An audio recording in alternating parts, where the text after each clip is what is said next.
Hey everybody, welcome to Video Game Break Podcast. This is an intro to the podcast because we had a little issue with the volume.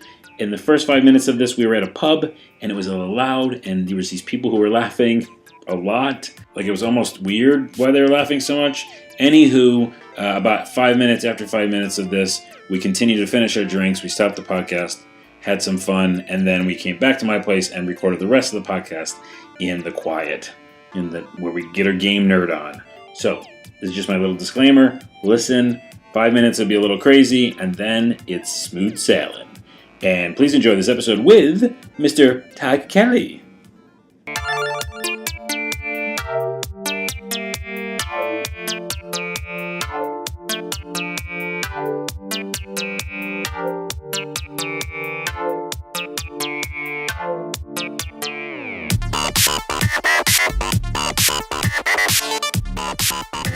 Welcome to the Video Game Break Podcast, or also known as the Hyper Turbo Supercast. I am Carl Swedell, and I'm joined today by Ty Kelly. I'm so glad you said your name because it is written a different way. It is written in sort of like almost like Sanskrit or something like that. Yeah, It's completely impossible to pronounce. I'm sure you never got that before either. Every day of my First life. person. I'm sorry. Well, before we get into the show, let's tell the people a little bit about you. What you're doing now, what you have done in the past, and then also let me know how long you've been playing video games. So I'm a game designer and writer. I created a site called whatgamesare.com, which writes all about sort of things to do with how to design games, which lots of people read. I also write a column for TechCrunch with the same name. And then I guess in my sort of day job at the moment, I work for Ouya doing what's called developer relations, which means basically working with lots of cool indie game devs trying to get their games to Ouya and help solve all their problems. And I thank you because it's awesome. Thank you very much. I'm, as you know, or maybe the internet knows, I'm a big fan of Ouya. Yeah. I'm trying to show its other side because I think it got so much bad press at some point. Absolutely right. And I'm like, it's a great little system. It's got indie games on it. People buy this thing and check it out. Right. There's something like 700 games on it at the moment, and a whole lot of them are just like weird, unusual stuff that you don't really see in other places. Yeah. And it's like lots of people don't even know that they exist, and they should, because there's just lots of crazy stuff there. Yeah, and you can, they can try stuff, you know? Right. And they're doing a lot of the same stuff that Steam is doing, where they do a lot of early access stuff. That's right. Increasingly, we're doing a lot of that kind of work. Yeah, and I think that's great. Like, weird game is obviously unfinished, but at least I can try it. Yeah, right. Exactly right. Yeah, it's cool. It's a cool system to be a part of. Well, I'm glad we got to talk because we were supposed to talk on my talk show, the Whiz Bang Talk Show. Yes. And you had to go out of the country. I so did. Now we finally get to sit down with our Mannies. Right. We should cheers it for the audio. There you go. Yeah, that's a good audio. And we are at a pub, one of my favorite pubs, Yes. Jules Mays in Georgetown. Established in 1888. 1888. See, that sounds like last week to me, because I'm Irish and I've been in pubs that have been around since the 1100s. That's right. We were talking last time. You're like, you guys think you have old buildings? Yeah, Try exactly right. 1100. Exactly. I came from a city that's like 1,000 years old. That would be so cool to be in a bar though and just like know that. Yeah, Like yeah, it's that weird. pint is different. That's it, man. Than That's this it. pint, you know. If you bang around London, there's places that are 4, 5, 6, 700 years old. Yeah. Stuff like that. Next, at some point, Video Game Break is going to a Yeah. different older pub. That's Come on. it. Going on tour. All right. So, how long have you been playing games for? You think? Oh, well, I'm 40. Okay. So I'm just going to let that one settle in there for a That's second. fine. I'm 40 years old. 39. Okay, fair So enough. I'm right around. My very first video game system I ever got was a Sinclair Spectrum, Whoa. which I got in 1984. So, I don't know, what's that, 30 years? You don't want to say that. You don't want to say. I'm going how- there. I'm going Okay. there. My one of the very first games I ever played was the original Spectrum version of The Hobbit, for example, where you used to draw the lines to the graphics and then fill them in with color because it couldn't do both at the same time. Played loads of old school UK games like that, stuff like Jet Set Willy, Jetpack, Underworld, Saberwolf, like all this kind of stuff. None of those I know. Yeah, right. Yeah. Yeah. I come from this totally different, weird little tradition that most people are like, "What? I've never heard of any of that." Yeah. Whereas I never played console games really until like the 90s. So when you had a Nintendo, you never had a Nintendo then? No. As a kid, I never had a NES. Well, some of our friends did have Ataris, but it was only really when I started working in games retail store in '93 that I kind of plugged back into, if you like, console games in a big way. Okay. So like Sega Genesis and Super Nintendo and that kind of era. And I'm one of like 8 people in the world who's ever played games on the 3DO or that's a whole like separate podcast. Yeah, right. Okay, well, you've been playing games for a while, even if they've been different than the ones I started with. Yeah, exactly. And so now you're working for a games company, which is cool. And you have some stuff you want to talk about at the beginning here. You went to GDC. I did. We were gonna go, and then things got in the way. Show stuff. Right. But I heard a lot of great stuff, and I heard virtual reality over and over again. So GDC, I mean, I don't know if you've ever been to it before, but I mean, GDC is insane, right? It's like this kind of week-long kind of Game-a-Palooza thing. I mean, whatever, it's also a business conference, but like it's really also like a huge sort of love-in. All right, we have moved locations. Yes.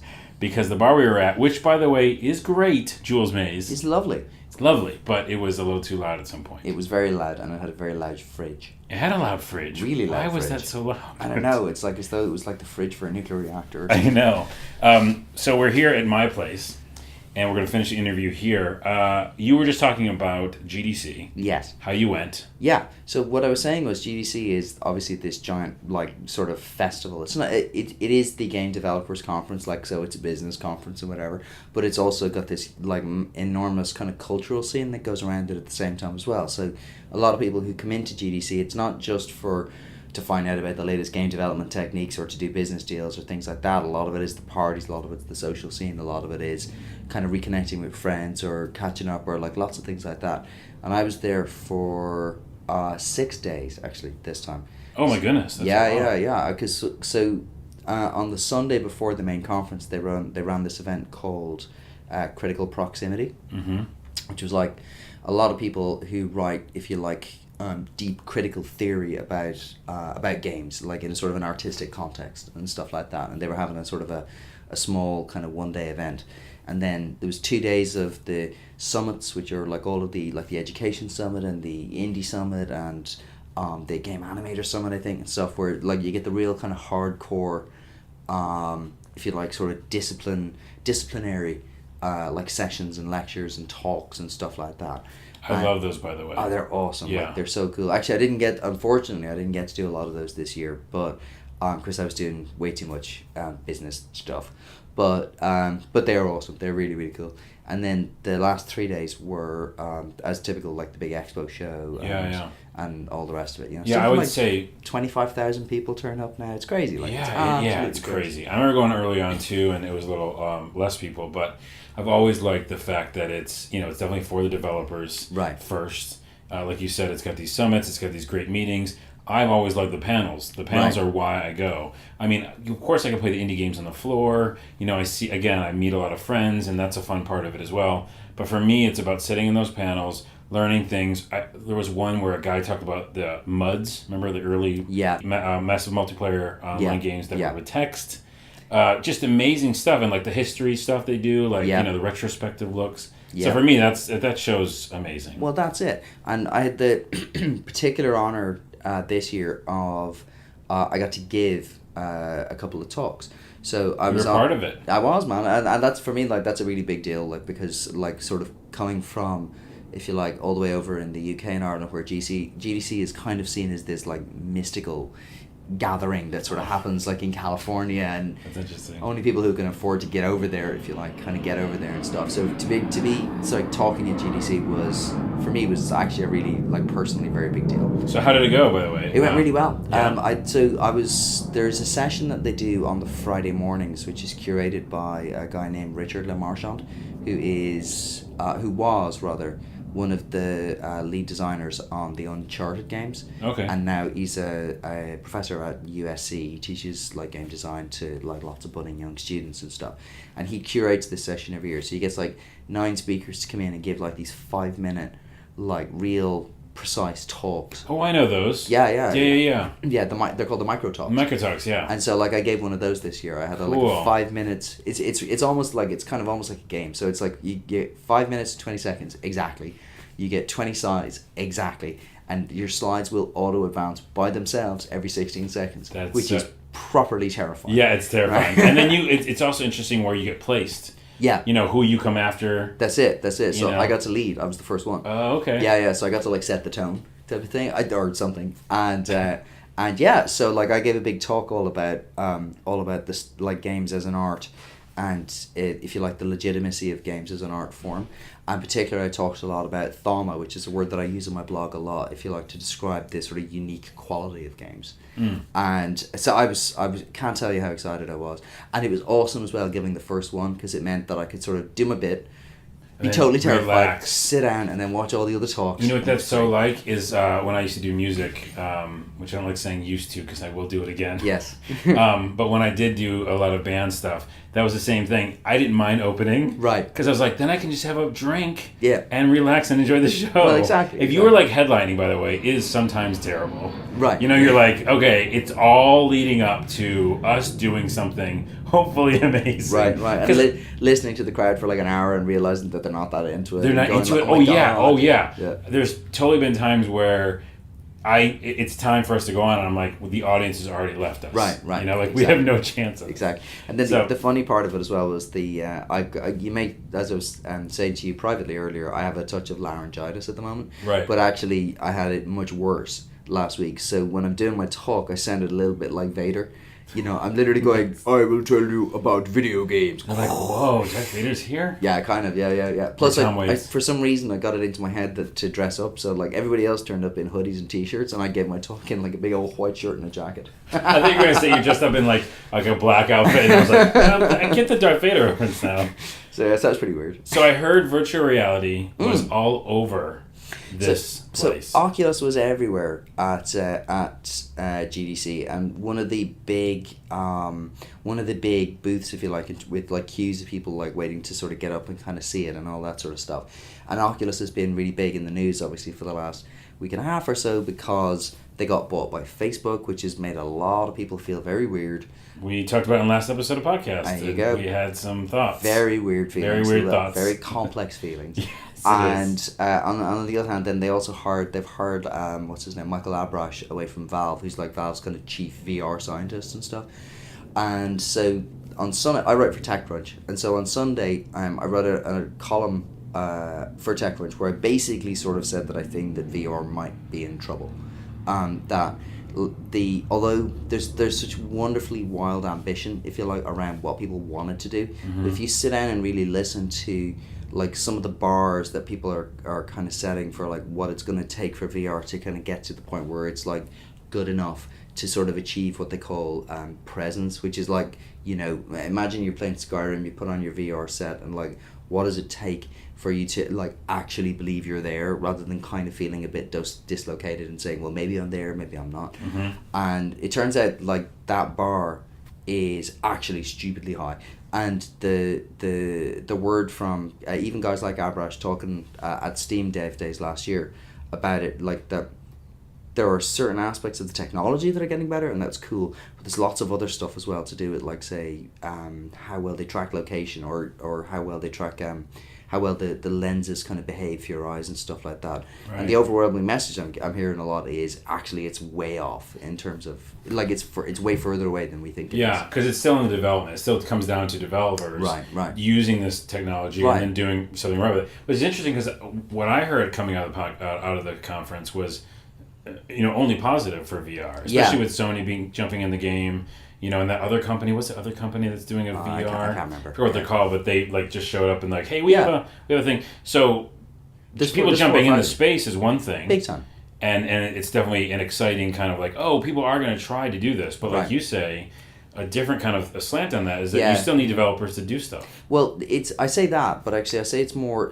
Are you familiar with the Uncanny Valley problem? Yeah, I was just going to say that. It seems similar to that. It sounds a lot like that. Like what they're sort of saying is that essentially everything has to be perfect before you sort of have the effect, right? Before you suddenly get it, before your brain goes click, before your kind of if you like, sub-rational kind of perceptual processes are fooled enough to sort of kind of buy into it, right? Not to go into too much of a side note here, though. I feel like when I even did the old school VR, remember those really big helmets? They were like in the arcades for a while. Yeah. And you like shot a pterodactyl and you shot your friends with these little guns. Yeah. But I mean, even when I put those on back then, I didn't need the full thing you're talking about. Right. So, well, that's an interesting point. Like what I'm wondering is a little bit like animation. Like if you watch a very stylized animated character kind of bounce around the place. It's almost like your brain kind of goes, it's fine. I understand what that is, right? Mm-hmm. But if you watch like a completely, if you watch like a filmed film, Mm-hmm. right? You watch Brad Pitt or whatever kind of talking away, your brain goes, that's 100% real. I get that, right? But it's in the weird kind of middle gap between the two. That's where your lizard brain, for example, gets all like backed up, and you start to develop all these like that just looks wrong kind of feelings. And I think that, to your point, then when I tried that early VR, I knew that even though I did feel spatially different. Right. When I was looking around, they were really rudimentary graphics. It was like 3D polygon stuff. Yeah. So I wasn't trying to get to Skyrim. Right. I was like, this is a funny game. Yeah. Right. I shoot my friends, and it is weird that my environment is totally taken up by this new space. Right. So I was, it's interesting. So I was okay with that. Exactly. So add to that then the issues that people often report about feeling motion sickness. Add to that, and it's not. You hear that a lot more, I think, than say when id invented like Wolfenstein and Doom. Some people get motion sickness with first person shooters, and that's fine. But you hear it a lot more with VR still. Like people go like, oh man, it made me feel really dizzy or things like that. So the weird part of this for me is I'm not actually trying to be like the naysayer here. It's because sure there are certain things with games where it's fun to be the naysayer, to be like, that's never gonna work, right? Right. This is more like I really wish it worked, but I really suspect that it doesn't. So it sounds like the excitement that I've heard from GDC about VR is warranted, but at the same time, on the other side, hey, we still have to make games for it, and we still have to develop something that can get past this uncanny valley. Right. And we're all excited, and that's okay. Right. But it's still not quite. But we still have to figure out a way to make it work imperfectly, so that it's not a question of like every single thing about it has to be like absolutely 100% before it'll work. Right. Like, or that kind of thing. And so now is the time we do the hyper turbo super portion of the show. Hyper turbo super. Hyper. We have like sound effects. Actually, my co-hosts who are not here today, Justin and Atticus, had they did their own sound effects. Oh, right. And they became like the intro music. So cool. We're going to hear that now. There it is. So Hyper is hyper excited. Things that we're both hyper excited about, we're playing right now, or that we want to play, and we're just excited. We're hyper excited about them coming out soon, or they're going to come out soon. So what are you playing that you're excited about, or that you're excited that's going to come out soon? So in the world that I kind of seem to inhabit at the moment, I actually play a lot of very small games. I play a lot of like neat little games. And so this is not a plug by any means, because I do work for Ouya, but nonetheless. I smell an Ouya game. No, but there's a really awesome little retro game that we've got at the moment called Laser Knights, which everybody should be playing because it's totally cool. And how am I not? I check every week. I do not see it. So it's a 4-player jousting game. Okay. Like old kind of proper, not even 8-bit, like possibly even below that sort of little graphics. You got little dudes kind of floating around the place. Like Joust, the trying arcade to joust game? each other. Yeah. Except they're also Joust. like shooting stuff. It's awesome. It's really awesome. It's really lo-fi. But again, everybody should be playing it. I think that's similar to the Towerfall, and I want to mention Towerfall came out on Ouya before all these consoles got it. This is true. We're very pleased to be a wonderful incubator for new stuff to be able to come. Yeah, I remember playing that, and then every single thing I turned on was like, "Hey, you guys playing Towerfall? We have it in the office." Right. But yeah, it seems like the Ouya is definitely setting itself up to be, or just becoming, this party box. Well, exactly. I mean, there's another game called Duck Game, for example, which is coming out soon. And again, it's just a really fun sort of multiplayer, sort of splash dash type of thing. And there's a lot of other just kind of neat stuff like that. We had a whole bunch of them at GDC. We were showing them all off.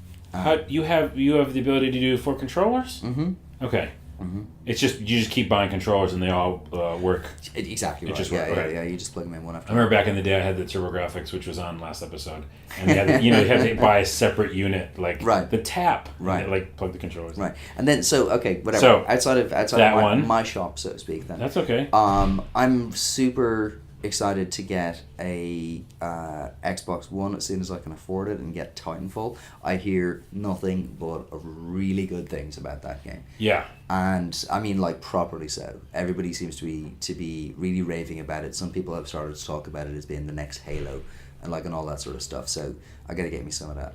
Yeah, I think I have a 360. I haven't bought the one yet because, again, there was no games. It's weird because it's coming out for that too, Titanfall. Yeah, And I'm just interested in what that kind of, the world of players will be, because I feel like everybody's going to play on the one, but there's still a huge install base for 360. That on PC, right? I mean, it's going to be huge on PC, right? Yeah. And that kind of stuff.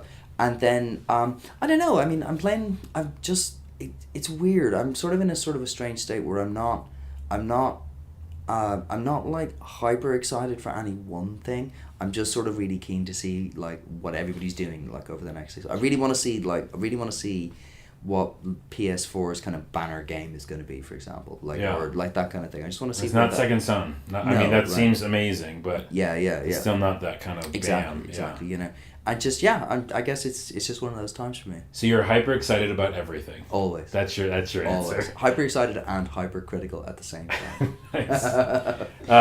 I'm weirdly hyper excited about Fallout 3. Oh, okay. Which is, obviously, I've already played it and beat it.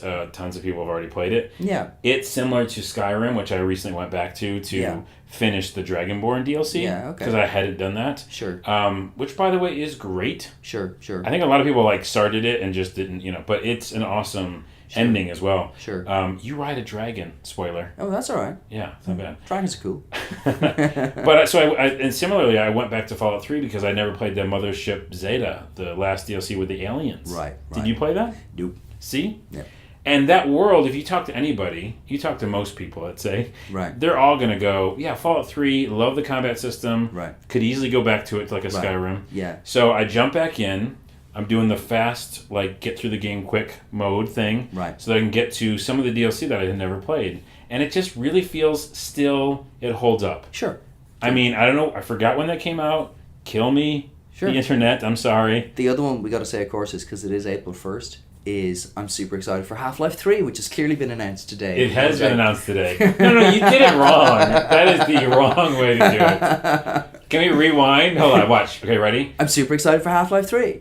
Why? Because it's April 1st. No, you still did it wrong. Hold on. I'm going to walk you through this. You say, no, I'll do it. Okay. Hey, you know what I'm also hyper excited about? What are you also hyper excited about? Half-Life 3. No way. Yeah, guess really? What? What? They announced today that it's coming out tomorrow. Wow. On April 2nd? Yes. That's fantastic. I know. That's Guess so cool. what? What? April Fools. Oh, no. That's how it works. Okay. I didn't realize that's your American version of April Fools. What, there's a different version? Oh, no. You just say April Fools at the same time? Well, in Europe, we're more nuanced. You are nuanced. I'm hyper excited about Fallout 3 for some reason. I'm weird. I'm playing the DLC. Also, Super Dungeon Quest on XBLA. Other people don't seem to say it's kind of boring, but it's a roguelike, which I don't really usually get into. Sure. But the mechanics feel so good. It's like a Gauntlet. Yeah. It's like tons of these games that are coming out. But just the way that sometimes it comes down to mechanics and how you move your guy, how you hit the, twin stick shooter kind of thing. And it just feels fun to play. It also feels like zen and relaxing. Right. When you get a good kind of dungeon-y game like that, like a Diablo, you just go, I'm going to zone out with this for a while. Isn't it funny how much people have just started taking the word roguelike and applied to everything? I know, I don't want them to. It's kind of ridiculous. I know, I just did it. Yeah. It's a puzzle game and also a roguelike. Well, what I think of is the part that I don't like is the die forever thing. Yeah. Not a fan of that. Permadeath, yeah. It's a point-and-click adventure and also a roguelike, right? It's a shooter and There's also a first-person shooter that's a roguelike, but it's kind of an RPG. Exactly. But it's kind of a dance game. Exactly. I really wonder though, particularly let's say on the kind of marketing side of the industry, how many people who are using the word roguelike actually know what rogue is or have right sort of, because it's become one of those like Endless Runner, right? It's an endless runner roguelike, right? Jeez, it's both. It's an endless roguelike. It's an endless. That might be the name of this episode, and now yes, it is. Endless roguelike. Indeed. Is the name of this episode. I will say one more thing I'm excited about, or I'm hyper on, whatever. Free to play the documentary. Yeah. Did you watch it? I have not seen it yet. Oh, it's brilliant. Is it cool? What's cool about it is this, and it's on Steam. It's free. Right. It goes through Major League Gaming. It goes through the competitive gaming. It follows a bunch of teams in this huge competition with Dota 2. I'm not a Dota guy. I don't play that. I get the intrigue. I get why people do. Right. It seems really fun. I'm not that guy. Yeah. But watching it, it was less about Dota. It was more about this other era of, competitive gaming. Yeah. And it really being a thing, it really having money behind it, and it being something that, has legs. Yeah. So it was really exciting to watch this kind of birth of another part of our industry. See, I have to admit, I am head over heels in love with this whole idea. So last November, I got to give a talk at GDC Next, which is like a smaller version of GDC that goes on in LA. Mm-hmm. And I talked a lot about what I called the multiplayer singularity, which is a very fancy title, but basically what I meant was the point, if you like, at which games are supposed to cross over and become like more multiplayer than single player. And so this is it's a very... That scares me, by the way, but I'll let you continue. Well, no. This is what I'm saying, actually. There's a certain logic, if you like, that's kind of led a lot of designers to sort of think that way. But I keep coming back to saying, actually, for me personally, I think single player games are more fun. I honestly sort of am much more into like me feeling successful against the machine type of thing, rather than sort of being completely humbled or ganked or whatever by other players, right? Or just going through an experience and being told a story or being part of a story. Exactly right. Even or cooperatively doing that, or like things like that. I think that's a treasured part of gaming, one that we often kind of forget. And but at the same time, I thought, but surely there must be a role for like spectator sports, right? Surely there must be a role for, let's say, like the next generation version of athletics, right? Where you get like teams playing. Dota is a good case in point. You get teams playing against the best in the world, but you get these like thousands of fans who like go to see them Mm-hmm. or kind of want to be a part of it and stuff. And it's so like sports. It's kind of scary, like in terms of the dynamic and stuff, but it's so interesting as well. And in that documentary, speaking of sports, they had play-by-play. That's it. And that was very interesting to see.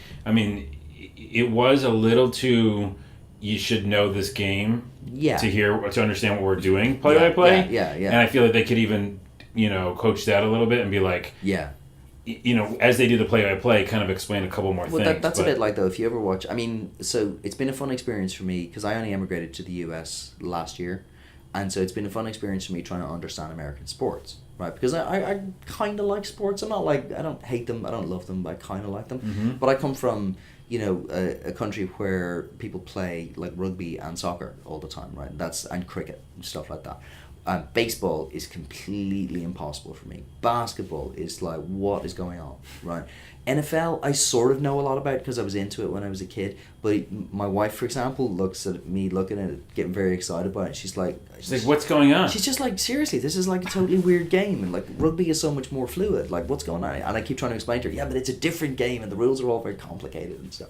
But like, it's a slow chess match. You look at sports coverage, it's like that, right? You look at like poker coverage, right? Late night poker TV, like World Championships type sort of coverage and stuff like that. It sounds like as though they're talking a different language, mm-hmm. right? And it's the same. It's the same with digital sports. It's like, hey man, you should know what this is and what that is and stuff. I think that goes along with my other complaint with the sport, which I'll call it a sport because it is I remember because I'm older and you won't know this because it's a U.S. thing, but there was a show that was on television when I was a kid called Starcade, and some of the people listening will know this, and it was very 80s, and it was a bunch of arcade cabinets, and the kids would come on and there'd be an announcer and he'd be like, okay, Jimmy, are you ready to play? Tommy, okay, go, and they'd both like play Centipede and try to get the highest score or whatever.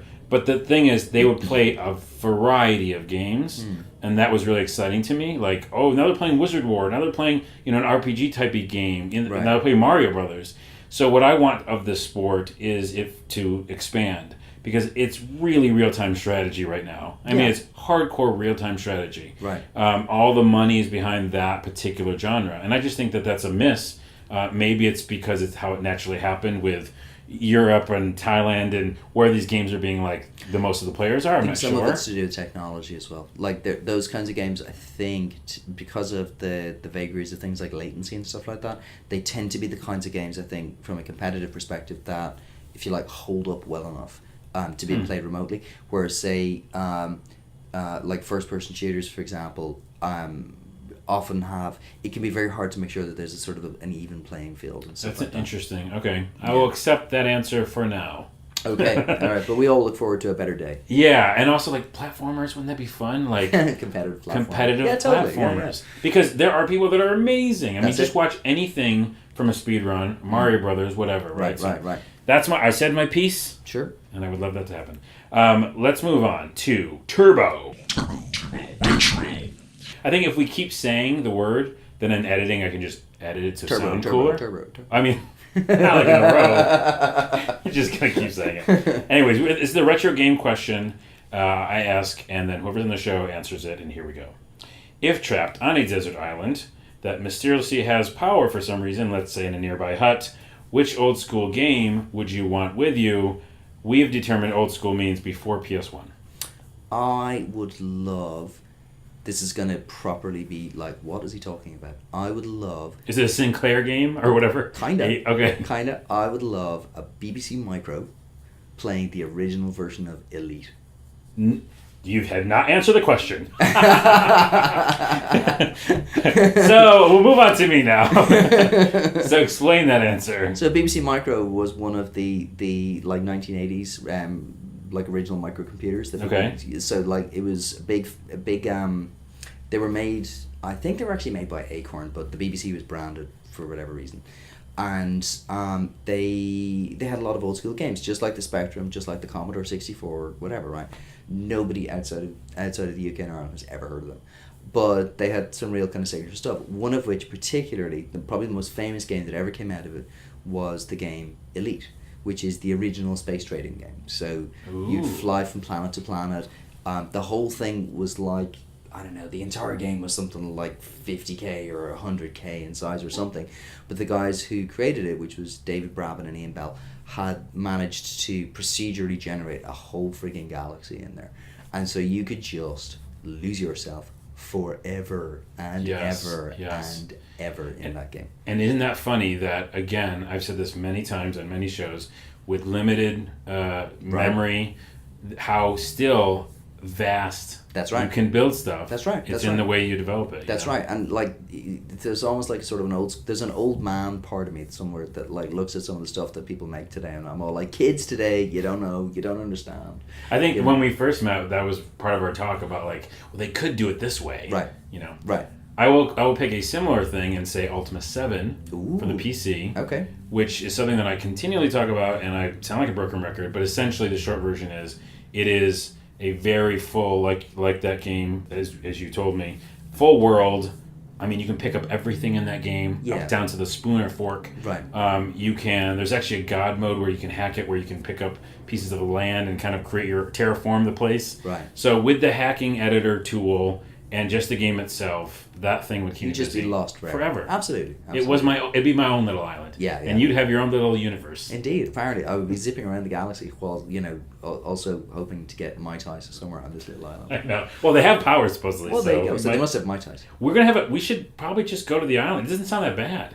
No, man, it'd be like Lost. Yeah. We'd go to the island and we'll find like these old computers and we'd have to like put in numbers. Put the numbers in, yeah. Every 33 minutes. Then it would not be so much fun. Right, exactly. Yeah. But we had to put the numbers in so that we can keep playing the game. Well, yeah, but even that sort of then the game just becomes work. Then it becomes Farmville. Yeah.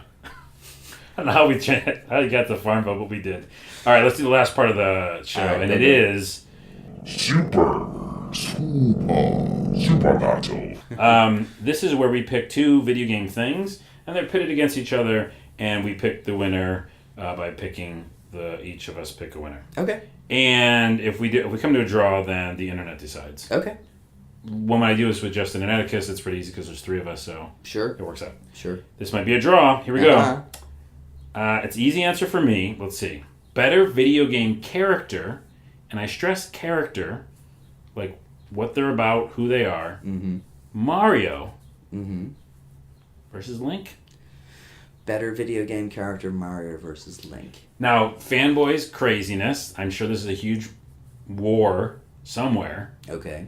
I just thought, as a character, in all their different games, which one do you enjoy better as a character? So I think I like Link more.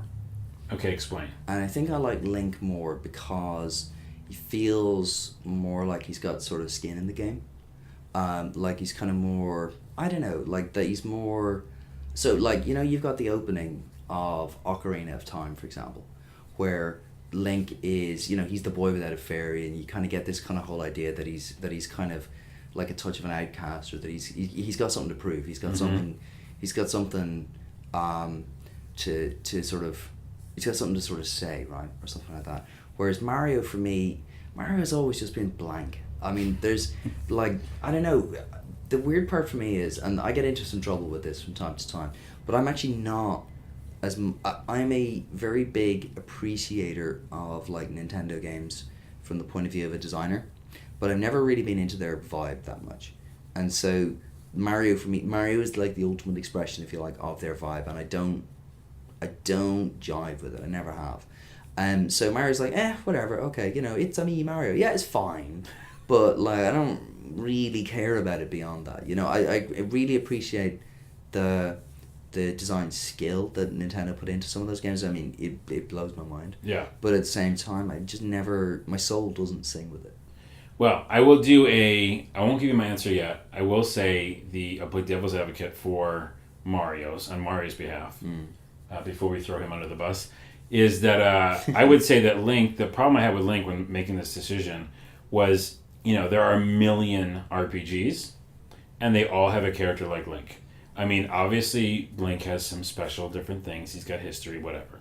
But if you go, the guy who's got something to prove, he's got to save the world, he probably has a sword, he might find a horse. But, like, how much of that's not necessarily, like, their fault, though, right? Because Link is one of the oldest RPGs, goes all the way back.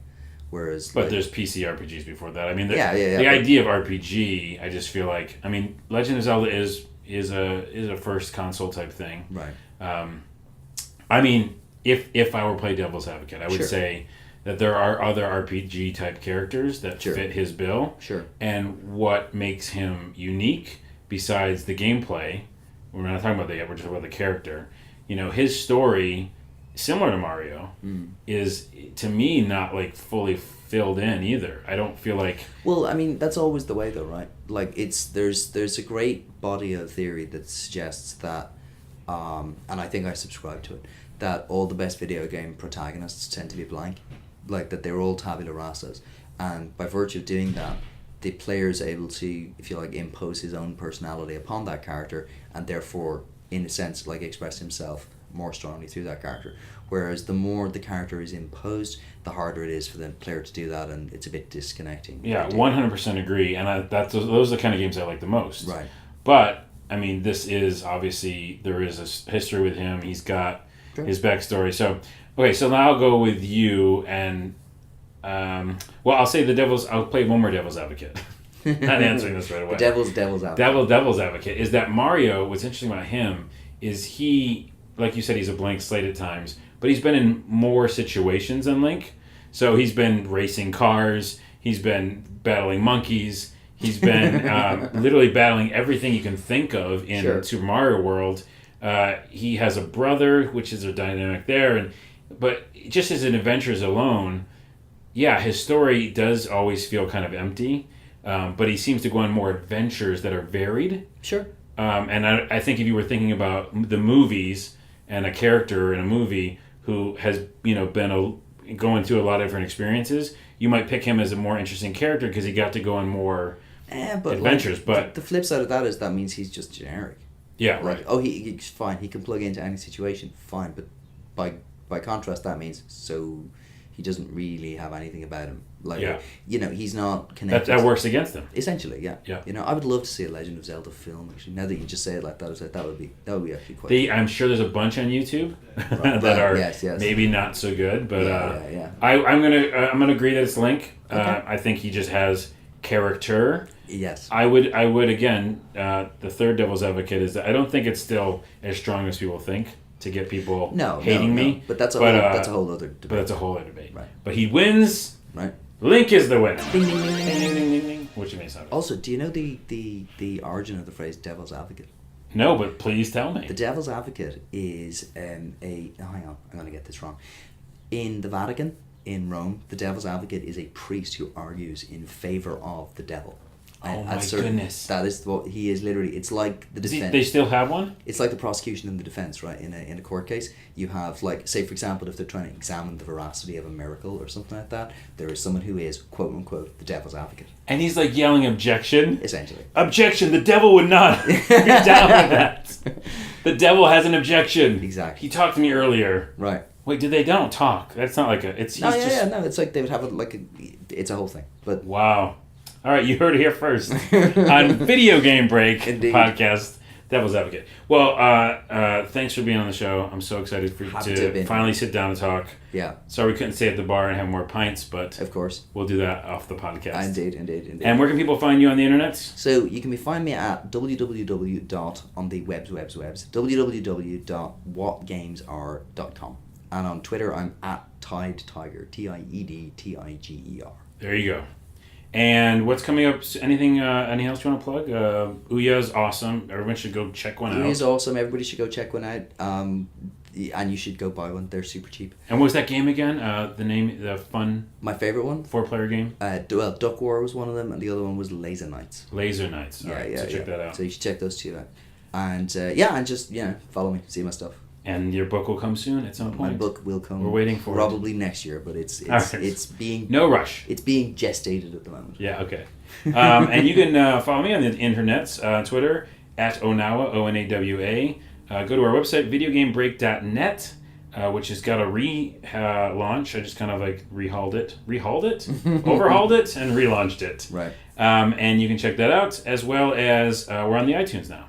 iTunes. I think if you just search Video Game Break podcast, you get it. I'm on the iTunes. On the iTunes, and it takes a while to get into the browse. Oh yeah. You get on the iTunes, but you don't get on the browse. Oh. For like days later. Oh, that's terrible. Yeah. That's like they keep you in the back alley for a while until like, hey, you wait. You make your bones. Yeah. But please check us out and give us a rating review if you like it. And there's gonna be a lot more episodes coming. We're doing multiple ones a week sometimes now. Ooh. So yeah. Excellent. All right. Well, thanks so much for being here, and we'll see you later. Soon. The ending is I say edit point.